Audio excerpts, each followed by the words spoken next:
Autism గల పిల్లల్లో 6 రకాల లక్షణాలు ఉంటాయని న్యూసన్ 1976లో పేర్కొనడం జరిగింది. న్యూసన్ 1976లో ఆటిజం గల పిల్లల్లో తరచుగా 6 లక్షణాలు గమనించవచ్చు అని చెప్పడం జరిగింది. అవేంటంటే, 1వది ఇంద్రియ లోపం, 2వది తీవ్రమైన ఒంటరితనం, 3వది స్వీయ ఉద్దీపన, 4వది అల్లరి, 5వది మనోభాషణం, 6వది ప్రవర్తనా లోపాలు. న్యూసన్ ప్రకారము ఆటిజం గల పిల్లల్లో తరచుగా ఈ 6 లక్షణాలు కనిపిస్తూ ఉంటాయి. 1వది ఇంద్రియ లోపం. ఇంద్రియ లోపం అంటే ఇంద్రియాలు అంటే సెన్సార్గాన్స్ బాగా పనిచేయవు వీరికి. అంటే కంటి చూపు కానీ వినికిడి జ్ఞానం కానీ ఇవి సరిగా పనిచేయవు. స్పర్శ జ్ఞానం కూడా సరిగా పనిచేయదు. కాబట్టి వీరిలో ఇంద్రియ లోపం అనేది ఉంటుంది. ఇంద్రియ లోపం అనేది ఉంటుంది కాబట్టి ఎదుటివారు నవ్వుతున్నా కానీ మాట్లాడినా కానీ పిలిచినా కానీ పలకరు. ఎందువల్లంటే వారిలో ఇంద్రియ లోపం అనేది స్పష్టంగా కనిపిస్తూ ఉంటుంది. 2వది చూడండి, తీవ్రమైనటువంటి ఒంటరితనం. తీవ్రమైనటువంటి ఒంటరితనం అంటే వారు ఎక్కువగా ఒంటరిగా ఉండేదానికి అలవాటు పడతారు. అందరితో కలిసి సంఘ జీవనాన్ని గడపరు. కాబట్టి ఎంత ప్రేమను వ్యక్తపరిచినా కానీ వారి ప్రేమను అడ్డుకుంటూ ఉంటారు. 3వది స్వీయ ఉద్దీపన. స్వీయ ఉద్దీపన అంటే తమకు తాము ఉద్దీపన చెందుతూ ఉంటారు. వారు తోచినటువంటి పనిని మళ్ళీ చేస్తూ ఉంటారు. వాళ్ళకు తోచిన పనిని మాత్రం చేస్తూ ఉంటారు. 4వది అల్లరి. ఈ అల్లరి అనేది చాలా ఎక్కువగా ఉంటుంది. ఆటిజం గల పిల్లల్లో అల్లరి ఎక్కువగా ఉంటుంది. పెద్దవాళ్ళు చెప్పినటువంటి మాటలు వినరు. వాళ్ళను వాళ్ళు కొరుక్కోవడం, కొట్టుకోవడం, గోడలకు వేసి రక్కడం ఇలాంటి పనులు చేస్తూ ఉంటారు. 5వది మనోభాషణం. మనోభాషణం అంటే ఈ మనసులోనే మాట్లాడుకుంటూ ఉంటారు. మనసులో ఏ పదం వస్తే ఆ పదం పదే అదే పదాన్ని అనుకుంటూ ఉంటారు. దీన్నే మనోభాషణం అని అంటారు. మూగ భాష. తక్కువగా మాట్లాడతారు. మన మాటల్ని మళ్ళీ మననం చేస్తారు. ఇతరులు ఏదైతే పలుకుతారో అదే పదాలను పలుకుతూ ఉంటారు. అందుకే మనోభాషణాన్ని ఎక్కువగా చేస్తూ ఉంటారు. 6వది ప్రవర్తనా లోపాలు. ప్రవర్తనా లోపాలు అంటే ఏంటి అంటే ప్రవర్తన సరిగా అభివృద్ధి చెందకపోవడం. వయసు పెరుగుతుంది కానీ వారి ప్రవర్తనలో మార్పు రాకపోవడం. ఎక్కువ వయసున్న కానీ తక్కువ వయసున్నటువంటి పిల్లల మాదిరి ప్రవర్తించడం. ఇక్కడ 10 సంవత్సరాలు ఉన్నటువంటి పిల్లల యొక్క ప్రవర్తన ఏ విధంగా ఉంటుందంటే 5 సంవత్సరాలు ఉన్నటువంటి పిల్లల ప్రవర్తన మాదిరిగా ఉంటుంది. ఈ విధంగా న్యూసన్ 1976లో ఆటిజం గల పిల్లల్లో తరచుగా గమనించేటువంటి 6 లక్షణాలను పేర్కొనడం జరిగింది. ఈ 6 లక్షణాలను గురించి మనం కొన్ని ప్రశ్నలను పరిశీలిద్దాం. ఇక్కడ చూడండి, న్యూసన్ 1976 ప్రకారం ఆటిజం గల పిల్లల్లో తరచుగా కనిపించేటువంటి లక్షణం ఏది? ఏ ఇంద్రియ లోపం, బి తీవ్రమైనటువంటి ఒంటరితనం, సి స్వీయ ఉద్దీపన, డి పైవెన్ని. దీనికి ఆన్సర్ ఏంటంటే డి పైవెన్ని అనేది కరెక్ట్ ఆన్సర్ అవుతుంది. న్యూసన్ 6 లక్షణాలను గమనించాడు. ఆటిజం గల పిల్లల్లో 6 లక్షణాలను గమనించాడు. ఇంద్రియ లోపం, తీవ్రమైనటువంటి ఒంటరితనం, స్వీయ ఉద్దీపన, అల్లరి, మనోభాషణం, ప్రవర్తనా లోపాలు. కాబట్టి ఇక్కడ డి పైవెన్ని అనేది కరెక్ట్ ఆన్సర్ అవుతుంది. నెక్స్ట్ ప్రశ్న, న్యూసన్ ప్రకారం ఆటిజం గల పిల్లల్లో సాధారణంగా కనిపించని లక్షణం ఏది? ఈ విధంగా కూడా ప్రశ్న అడిగేదానికి అవకాశం ఉంది. న్యూసన్ ప్రతిపాదించినటువంటి ఆటిజం గల పిల్లల్లో కనిపించినటువంటి లక్షణం ఏది? ఇక్కడ ఏ అల్లరి, బి మనోభాషణం, సి ప్రవర్తన లోపాలు, డి కలిసి ఆడుకోవడం. దీనికి ఆన్సర్ ఏంటంటే డి కలిసి ఆడుకోవడం. న్యూసన్ ప్రకారము 6 లక్షణాలు ఆటిజం గల పిల్లల్లో ఉంటాయి. ఇంద్రియ లోపం, తీవ్రమైనటువంటి ఒంటరితనం, స్వీయ ఉద్దీపన, అల్లరి, మనోభాషణం, ప్రవర్తన లోపాలు ఉంటాయి. ఇక్కడ కలిసి ఆడుకోవడం అనేది లేదు. అంటే సాంఘిక జీవనం అనేది లేదు, కలిసి ఆడుకోవడం అనేది ఉండదు. కాబట్టి దీనికి D is the right answer. ఇక్కడ నెక్స్ట్ ప్రశ్న చూడండి, 10 సంవత్సరాల పిల్లవాడు 4 సంవత్సరాల పిల్లవాడుగా ప్రవర్తించడాన్ని ఆటిజంలోని ఏ లక్షణంగా మనం భావించవచ్చు? ఏ మనోభాషణం, బి స్వీయ ఉద్దీపన, సి అల్లరి, డి ప్రవర్తనా లోపం. ఇక్కడ డి ప్రవర్తనా లోపం అనేది కరెక్ట్ ఆన్సర్ అవుతుంది. ఎందువల్ల అంటే మనోభాషణం అంటే తనలో తాను మాట్లాడుకోవడం. ఏదైనా ఒక పదం మనసులో వచ్చినట్టయితే ఆ పదాన్ని మళ్ళీ మళ్ళీ పలుకుతాడు. ఇతరులు పలికేటువంటి పదాలను రిపీట్ చేస్తూ ఉంటాడు. స్వీయ ఉద్దీపన అంటే తనకు తాను ఉద్దీపన చెంది ఆడిన ఆటల్ని తిరిగి తిరిగి ఆడుతూ ఉంటాడు. అల్లరి అంటే ఈ ఆటిజం గల పిల్లల్లో అల్లరి ఎక్కువగా ఉంటుంది. ప్రవర్తన లోపం అంటే ఎక్కువ వయసు ఉన్నటువంటి పిల్లలు తక్కువ వయసు ఉన్నటువంటి పిల్లలుగా ప్రవర్తిస్తూ ఉంటారు. కాబట్టి 10 సంవత్సరాల పిల్లవాడు 4 సంవత్సరాల పిల్లవాడుగా ప్రవర్తించడాన్ని ఆటిజంలోని ఏ లక్షణంగా మనం భావించవచ్చు అంటే ప్రవర్తన లోపం. కాబట్టి దీనికి D is the right answer. Autism అనేది ఆటోస్ అనేటువంటి పదం నుండి ఉద్భవించింది. ఆటోస్ అనేది ఏ భాషా పదం? ఏ లాటిన్ పదం, బి ఇటాలియన్ పదం, సి ఆంగ్ల పదం, డి గ్రీకు పదం. ఇక్కడ ఆటిజం అనేది ఆటోస్ అనేటువంటి గ్రీకు పదం నుంచి వచ్చింది. కాబట్టి దీనికి D is the right answer. ఇక్కడ నెక్స్ట్ ప్రశ్న చూడండి. ఆటోస్ అనగా అర్థం ఏమి? ఏ తాను, బి నేను, సి పై రెండు, డి ఏది కాదు.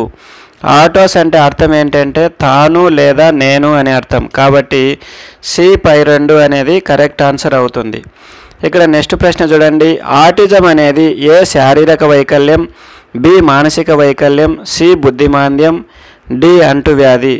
ఇక్కడ ఆటిజం అనేది ఏంటి అంటే మానసిక వైకల్యం. కాబట్టి దీనికి B is the right answer. Autism అనేది ఈ క్రింది వానిలో దేనిని ప్రభావితం చేస్తుంది? ఏ శారీరక మానసిక వికాసాన్ని, బి భాషా వికాసాన్ని, సి సాంఘిక వికాసాన్ని, డి పైవన్నీ. ఇక్కడ ఆటిజం అనేది దేన్ని ప్రభావితం చేస్తుంది అంటే పైవన్నీ. D is the right answer. ఇక్కడ శారీరక మానసిక వికాసాన్ని, భాషా వికాసాన్ని, అదేవిధంగా సాంఘిక వికాసాన్ని కూడా ఇది ప్రభావితం చేస్తుంది. కాబట్టి D is the right answer. Next ప్రశ్న చూడండి. ఆటిజంను పిల్లల్లో సాధారణంగా ఏ వయసులో గుర్తించవచ్చు? ఏ 2 సంవత్సరాల వయసులో, బి 3 సంవత్సరాల వయసులో, సి 4 సంవత్సరాల వయసులో, డి 5 సంవత్సరాల వయసులో. ఇక్కడ ఆటిజంను పిల్లల్లో సాధారణంగా 3 సంవత్సరాల వయసులో మనం గుర్తించవచ్చు. కాబట్టి దీనికి B is the right answer. Next ప్రశ్న చూడండి. ఆటిజం అనే పదాన్ని 1911లో ఉపయోగించిన వారు ఎవరు? A Eugen Bleuler, B Leo Kanner, C Hans Asperger, D ఏది కాదు. ఇక్కడ ఆటిజం అనేటువంటి పదాన్ని 1911లో ఉపయోగించిన వారు ఎవరంటే యూజన్ బ్లెలర్. కాబట్టి దీనికి A is the right answer. Next ప్రశ్న చూడండి. ఆటిజం అనే పదాన్ని మొట్టమొదట శాస్త్రీయంగా ఉపయోగించిన వారు ఎవరు? A Eugen Bleuler, B Leo Kanner, C Hans Asperger, D ఏది కాదు. ఇక్కడ ఆటిజం అనేటువంటి పదాన్ని మొట్టమొదట శాస్త్రీయంగా ఉపయోగించిన వారు ఎవరంటే లియో కానర్. కాబట్టి దీనికి B is the right answer. ఇక నెక్స్ట్ ప్రశ్న చూడండి. ఆటిజంను శాస్త్రీయంగా మానసిక వైకల్యం గల సమస్యగా ప్రపంచానికి వివరించిన వారు ఎవరు? A Eugen Bleuler, B Leo Kanner, C Hans Asperger, D B మరియు సి. ఇక్కడ ఆటిజంను శాస్త్రీయంగా మానసిక వైకల్యం గల సమస్యగా ప్రపంచానికి వివరించిన వారు ఎవరంటే లియో కానర్ మరియు హాన్స్ ఆస్పెర్గర్. ఇక్కడ నెక్స్ట్ ప్రశ్న చూడండి. ప్రస్తుత అధ్యయనాల ప్రకారం ఆటిజం అనేది ఏ ప్రతి 110 మందిలో ఒకరికి ఉంటుంది, బి బాలికల్లో కంటే బాలురలో 3 రెట్లు ఎక్కువగా ఉంటుంది, సి మందుల ద్వారా విటమిన్ల ద్వారా నయం చేయలేము, డి పైవన్నీ. దీనికి కరెక్ట్ ఆన్సర్ ఏంటంటే డి పైవన్నీ. ప్రస్తుత అధ్యయనాల ప్రకారం ఆటిజం అనేది ప్రతి 110 మందిలో ఒకరికి ఉంటుంది, బాలికల్లో కంటే బాలురలో 3 రెట్లు ఎక్కువగా ఉంటుంది. దీన్ని ఔషధాల ద్వారా కానీ విటమిన్ల ద్వారా కానీ నయం చేయలేము. ఇక్కడ నెక్స్ట్ ప్రశ్న చూడండి. వైద్య పరిభాషలో ఆటిజంను ఏమంటారు? వైద్య పరిభాషలో ఆటిజంను ఏమంటారు? A percentage development disorder, B poly syndrome development disorder, C pervasive development disorder, D పైవేవి కాదు. ఇక్కడ వైద్య పరిభాషలో ఆటిజంను ఏమంటారంటే పర్వేసిస్ డెవలప్మెంట్ డిజార్డర్. కాబట్టి దీనికి C is the right answer. Telugu పరిభాషలో ఆటిజంను ఏమంటారు? ఏ మూర్ఛ వ్యాధి, బి మూఢ వ్యాధి, సి మూగ వ్యాధి, డి ఏది కాదు. ఇక్కడ తెలుగులో ఆటిజంను ఏమంటారంటే మూగ వ్యాధి అంటారు. కాబట్టి దీనికి C is the right answer. Autism గల పిల్లల్లో కనిపించేటువంటి ముఖ్యమైనటువంటి ప్రవర్తన అంశాలు ఏవి? ఏ ఇతరులతో కలవలేరు, బి భావ ప్రసారంలో లోపం, సి పునరావృత ప్రవర్తన, డి పైవన్నీ. దీనికి కరెక్ట్ ఆన్సర్ ఏంటంటే డి పైవన్నీ. వీరు ఇతరులతో కలవలేరు, ఒంటరిగా ఉంటారు. భావ ప్రసారంలో లోపం అంటే వీరికి భాష రాదు, వీరి యొక్క భావాలను వ్యక్తం చేయలేరు కాబట్టి ఒంటరిగా ఉంటారు. పునరావృత ప్రవర్తన అంటే చేసిన దాన్నే చేస్తూ ఉంటారు. కాబట్టి ఆటిజం గల పిల్లల్లో కనిపించేటువంటి ముఖ్యమైనటువంటి ప్రవర్తన అంశాలు ఏంటి అంటే డి పైవన్నీ అనేది కరెక్ట్ ఆన్సర్ అవుతుంది. ఈ క్రింది వానిలో పిల్లవానిలోని ఏ లక్షణాన్ని ఆటిజంగా గుర్తించవచ్చు? ఏ సాంఘిక సంబంధాల్లో గుణాత్మక లోపం, బి భాషలో గుణాత్మక లోపం, సి పునరావృత ప్రవర్తన, ఊహాత్మక ఆటలు, డి పైవన్నీ. ఇక్కడ పిల్లవానిలో ఉన్నటువంటి ఈ పై లక్షణాలన్నిటినీ ఆటిజంగా మనం భావించవచ్చు. అవేంటంటే సాంఘిక సంబంధాల్లో గుణాత్మక లోపం. సాంఘిక సంబంధాలు అంటే వీరు ఇతరులతో కలవరు, ఒంటరిగా ఉంటారు. భాషలో గుణాత్మక లోపం అంటే వారి యొక్క భావాలను వ్యక్తం చేసేదానికి భాష రాదు కాబట్టి భాషలో గుణాత్మక లోపం అనేది మనకు కనిపిస్తుంది. పునరావృత ప్రవర్తన అంటే చేసిన దాన్నే చేస్తూ ఉంటారు.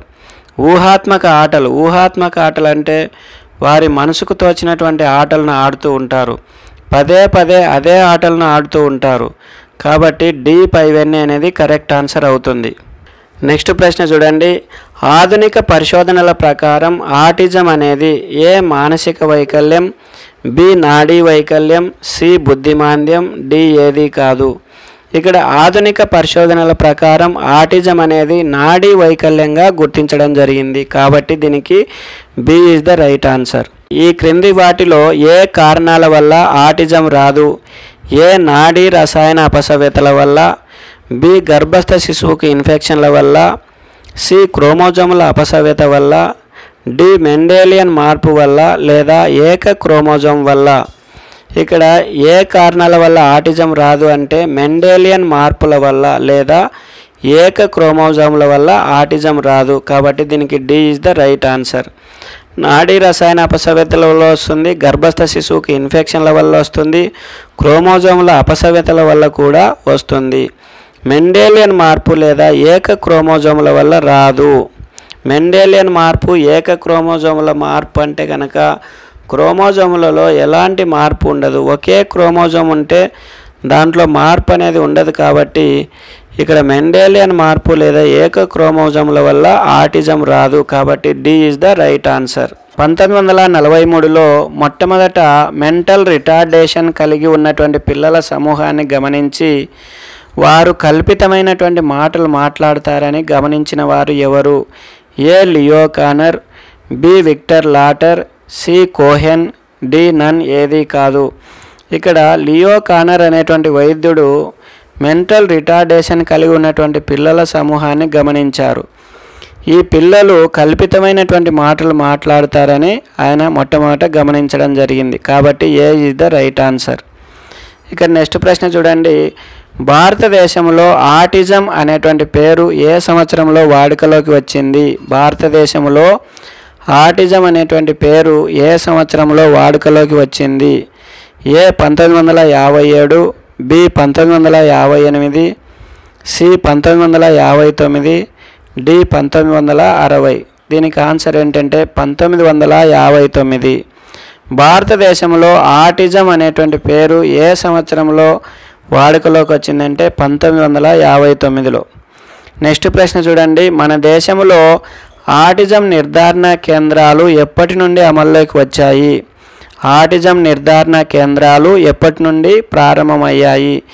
ఏ 1981, బి 1970, సి 1960, డి 1975. దీనికి ఆన్సర్ ఏంటంటే బి 1970. మన దేశంలో ఆటిజం నిర్ధారణ కేంద్రాలు 1970 నుంచి ప్రారంభమయ్యాయి. 1991లో బాధిత పిల్లల తల్లిదండ్రులు ఏ పేరుతో ఆటిజం అవగాహన కార్యక్రమాలను మొదలుపెట్టారు అంటే answer action for autism, AFA అంటాం, యాక్షన్ ఫర్ ఆటిజం. నెక్స్ట్ ప్రశ్న. యాక్షన్ ఫర్ ఆటిజం ఆధ్వర్యంలో 1 సంవత్సర కాల ఉపాధ్యాయ శిక్షణను ఏ సంవత్సరంలో ప్రారంభించారు అంటే ఏ 1994, బి 1995, సి 1996, డి ఏది కాదు. యాక్షన్ ఫర్ ఆటిజం ఆధ్వర్యంలో 1 సంవత్సర కాల ఉపాధ్యాయ శిక్షణను ఎప్పుడు ప్రారంభించారు అంటే 1994లో ప్రారంభించడం జరిగింది. నెక్స్ట్ ప్రశ్న, 1996లో ఆటిజం గురించి 1 సంవత్సర కాల ఉపాధ్యాయ శిక్షణను ప్రారంభించిన వారు ఎవరు? ఆన్సర్ ఏంటంటే the Karnataka parents association for mentally retarded children, KPAMRC అంటాం. The Karnataka parents association for mentally retarded children. వీరు 1996లో ఆటిజం గురించి 1 సంవత్సర కాల ఉపాధ్యాయ శిక్షణను ప్రారంభించారు. ఇక్కడ నెక్స్ట్ ప్రశ్న చూడండి, రీహాబిలిటేషన్ కౌన్సిల్ ఆఫ్ ఇండియా వారు మొట్టమొదట పూర్తికాల ఆటిజం ఉపాధ్యాయ శిక్షణను ఎప్పుడు ప్రారంభించారు? ఏ 2003, బి 2004, సి 2005, డి 2006. ఇక్కడ rehabilitation council of India RCI వారు మొట్టమొదట పూర్తికాల ఆటిజం ఉపాధ్యాయ శిక్షణను ఎప్పుడు ప్రారంభించారు అంటే 2003లో ప్రారంభించారు. కాబట్టి దీనికి A is the right answer. 1966లో విక్టర్ లాటర్ నిర్వహించినటువంటి సర్వే ప్రకారం ప్రతి 10,000 మందిలో ఎంతమంది ఆటిజం బారిన పడ్డారు అని నిర్ధారించడం జరిగింది? ఏ 4.2, బి 4.3, సి 4.4, డి 4.5. ఇక్కడ విక్టర్ లాటర్ అనేటువంటి వ్యక్తి నిర్వహించినటువంటి సర్వే ప్రకారం ప్రతి 10,000 మందిలో 4.5 మంది ఆటిజం బారిన పడ్డారు అని గుర్తించడం జరిగింది. కాబట్టి దీనికి D is the right answer.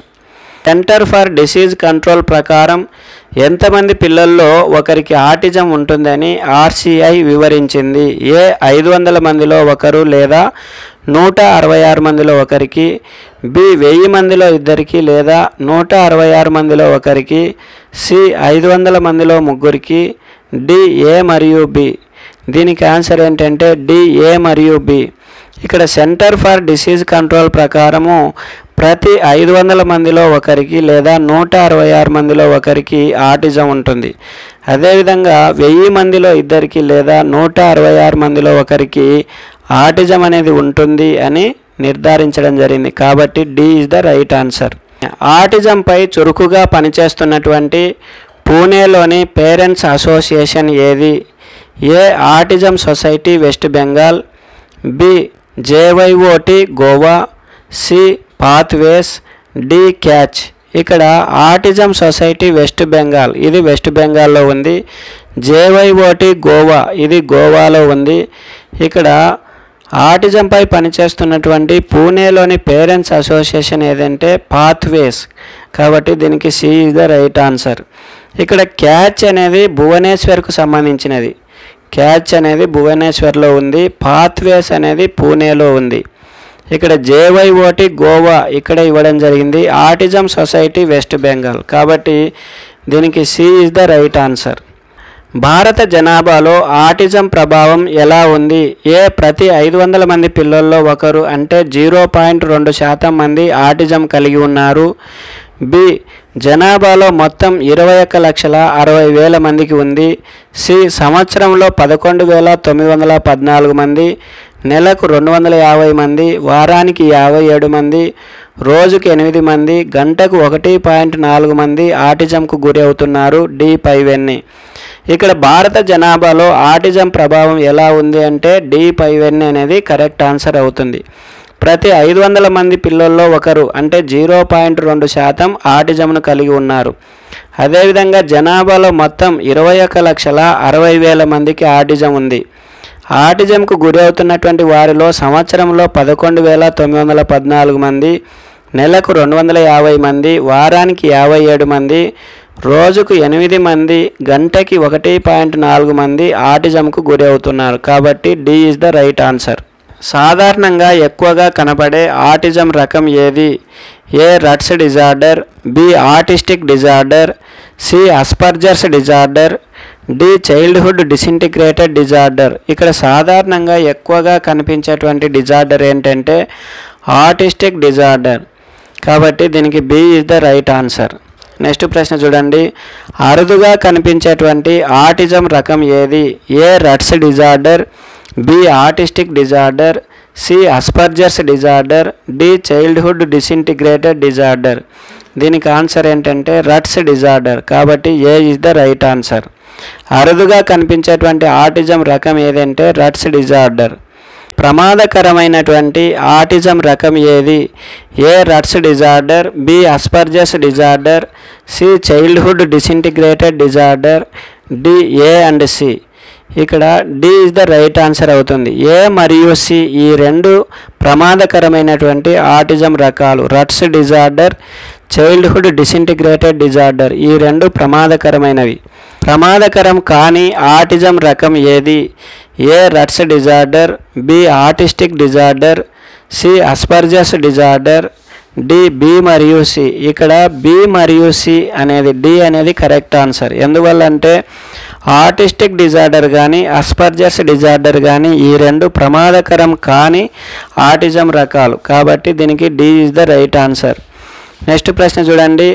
Rett's disorder లక్షణము ఈ క్రింది వానిలో ఏది? రట్స్ డిజార్డర్ లక్షణము ఈ క్రింది వానిలో ఏది? ఏ ఆడపిల్లలకు ఎక్కువగా వస్తుంది, బి 3 సంవత్సరాల వయసులో తీవ్రతరం అవుతుంది, సి చిన్న తల, ఫిట్స్, చొంగ కార్చడం అనేటువంటి లక్షణాలు ఉంటాయి, డి పైవన్నీ. రట్స్ డిజార్డర్ యొక్క లక్షణం ఏది అంటే పై 3 వస్తాయి. కాబట్టి డి పైవన్నీ అనేది కరెక్ట్ ఆన్సర్ అవుతుంది. అస్పర్జర్స్ డిజార్డర్ లక్షణము ఈ క్రింది వానిలో ఏది? ఏ మగపిల్లల్లో ఎక్కువగా వస్తుంది, బి పొడవైనటువంటి ముఖం, భిన్నమైనటువంటి చెవులు ఉంటాయి, సి ప్రవర్తనా సమస్యలు, కోపం, ఉద్రేకాలు ఎక్కువగా ఉంటాయి, డి పైవన్నీ. అస్పర్జర్స్ డిజార్డర్ యొక్క లక్షణాలు ఈ క్రింది వాటిలో ఏవి అంటే పై 3 వస్తాయి. కాబట్టి డి పైవన్నీ అనేది కరెక్ట్ ఆన్సర్. నెక్స్ట్ ప్రశ్న చూడండి. ముఖం ముదిరినట్లు, తలకట్టు కిందికి ఉండడం, పొట్టిగా లావుగా ఉండడం వంటి లక్షణాలు ప్రమాదకరమైనటువంటి ఏ ఆటిజం రకానికి చెందినవి? A autistic disorder, B Asperger's disorder, C childhood disintegrated disorder, D none ఏది కాదు. ఇక్కడ చూడండి. ముఖం ముదిరినట్టు ఉండడము, అదేవిధంగా తలకట్టు కిందికి ఉండడము, అదేవిధంగా పొట్టిగా లావుగా ఉండడం వంటి లక్షణాలు ఏ డిజార్డర్కి సంబంధించినవి అంటే చైల్డ్హుడ్ డిసింటిగ్రేటెడ్ డిజార్డర్కి సంబంధించినవి. చైల్డ్హుడ్ డిసింటిగ్రేటెడ్ డిజార్డర్ అనేది అతి ప్రమాదకరమైనది. అస్పర్జర్స్ డిజార్డర్ని ఆస్పర్గర్ ఏ సంవత్సరంలో ప్రతిపాదించడం జరిగింది? అస్పర్జర్స్ డిజార్డర్ని ఆస్బర్గర్ ఏ సంవత్సరంలో ప్రతిపాదించారు? A 1940, B 1941, C 1942, D 1943. దీనికి రైట్ ఆన్సర్ ఏంటంటే 1940. కాబట్టి దీనికి A is the right answer. Rett's disorder అనేది ఏ జన్యు సంబంధ మెదడు లోపం, బి 6 నుంచి 18 నెలల బాలికల్లో మాత్రం వస్తుంది, సి ఇది ఎక్స్ క్రోమోజోమ్ వల్ల వస్తుంది కాబట్టి బాలికల్లో మాత్రమే వస్తుంది, డి పైవన్నీ. దీనికి ఆన్సర్ ఏంటంటే డి పైవన్నీ అనేది కరెక్ట్ ఆన్సర్. రట్స్ డిజార్డర్ అనేది జన్యు సంబంధమైనటువంటి మెదడు లోపం. ఇది 6 నుంచి 18 నెలల బాలికల్లో మాత్రమే వస్తుంది. ఇది ఎక్స్ క్రోమోజోమ్ వల్ల వస్తుంది కాబట్టి బాలికల్లో మాత్రమే ఉంటుంది. ఎందువల్ల అంటే ఎక్స్ క్రోమోజోమ్ వల్ల వస్తుంది కాబట్టి ఇది ఎక్స్ క్రోమోజోమ్కు మాత్రమే అటాచ్ అయి ఉంటుంది. కాబట్టి ఇక్కడ బాలికల్లో అయితే 2 ఎక్స్ క్రోమోజోములు ఉంటాయి కాబట్టి ఇది బాలికల్లో ఎక్కువగా వచ్చేటువంటి అవకాశం ఉంది. ఇది బాలికల్లోనే ఎక్కువగా వస్తుంది కాబట్టి డి పైవన్నీ అనేది కరెక్ట్ ఆన్సర్ అవుతుంది. 1908లో బాల్యదశ సమైక్యత లోపాలను వివరించిన వారు ఎవరు అంటే దీనికి ఆన్సర్ థియోడర్ హెల్లెర్. అందుకే దీన్ని హెల్లెర్ సిండ్రోమ్ అని అంటాం. దీన్నే రిగ్రెసివ్ ఆటిజం అని, దీన్నే చైల్డ్హుడ్ డిసింటిగ్రేటివ్ ఆటిజం అని అంటాం. ఇది హెల్లెర్ కనిపెట్టాడు కాబట్టి హెల్లెర్ సిండ్రోమ్ అంటాం. దీన్నే రిగ్రెసివ్ ఆటిజం. రిగ్రెసివ్ ఆటిజం అంటే అభివృద్ధి అనేది తిరోగమనం చెందుతుంది. అభివృద్ధి ముందుకు వెళ్తే దాన్ని ప్రోగ్రెసివ్ అంటాం. అభివృద్ధి వెనక్కి వస్తే దాన్ని రిగ్రెసివ్ ఆటిజం అని అంటాం. అభివృద్ధి అనేది తగ్గుతూ వస్తుంది. వయసు పెరిగే కొద్దీ పిల్లల్లో అభివృద్ధి అనేది అదేవిధంగా వికాసం అనేది తగ్గుతుంది కాబట్టి దీన్ని రిగ్రెసివ్ ఆటిజం అని అంటాం. దీన్నే చైల్డ్హుడ్ డిసింటిగ్రేటివ్ ఆటిజం అంటాం. అంటే చిన్నపిల్లలకు వచ్చినప్పుడు ఇక్కడ డిసింటిగ్రేషన్ అంటే ఏంది, క్షీణత అనేది జరుగుతూ ఉంటుంది. కాబట్టి దీన్ని చైల్డ్హుడ్ డిసింటిగ్రేటివ్ ఆటిజం అని కూడా అంటాం. చైల్డ్హుడ్ డిసింటిగ్రేటివ్ ఆటిజం CDD అనేది ప్రతి 1,00,000 మందిలో ఎంతమందికి ఉన్నట్లు అంచనా వేశారు? A 1.7 మందికి, B 1.6 మందికి, C 2కి, D ఏది కాదు. దీనికి రైట్ ఆన్సర్ ఏంటంటే 1.7 మందికి. ఈ CDD అనేది చైల్డ్హుడ్ డిసింటిగ్రేటివ్ డిజార్డర్ అనేది 1,00,000 మందిలో 1.7 మందికి ఉన్నట్లు అంచనా వేయడం జరిగింది. నెక్స్ట్ ప్రశ్న, పర్వేసివ్ డెవలప్మెంట్ డిజార్డర్ కలవారిలో ఏ ఆటిజం రకం లక్షణాలు ఉంటాయి? A Rett's disorder, B autistic disorder, C Asperger's disorder, D పైవన్నీ. దీనికి ఆన్సర్ ఏంటంటే D పైవన్నీ. ఎందువల్ల అంటే ఈ ఆటిజం అన్నిటికీ సంబంధించినటువంటి లక్షణాలన్నీ ఉంటాయి. దాన్ని పర్వేసివ్ డెవలప్మెంట్ డిజార్డర్ అంటాం. రట్స్ డిజార్డర్ లక్షణాలు ఉంటాయి, ఆటిస్టిక్ డిజార్డర్ లక్షణాలు ఉంటాయి, అస్పర్జర్స్ డిజార్డర్ లక్షణాలు ఉంటాయి. కాబట్టి దీన్ని పర్వేసివ్ డెవలప్మెంట్ డిజార్డర్ అని అంటాం. మై డియర్ ఫ్రెండ్స్, ఈ వీడియో కనుక మీకు నచ్చినట్లయితే షేర్ చేయండి, లైక్ చేయండి. మరిన్ని అప్డేట్స్ కోసం మా ఛానల్ను సబ్స్క్రైబ్ చేసుకోవడం మర్చిపోవద్దండి. Thank you very much. All the best.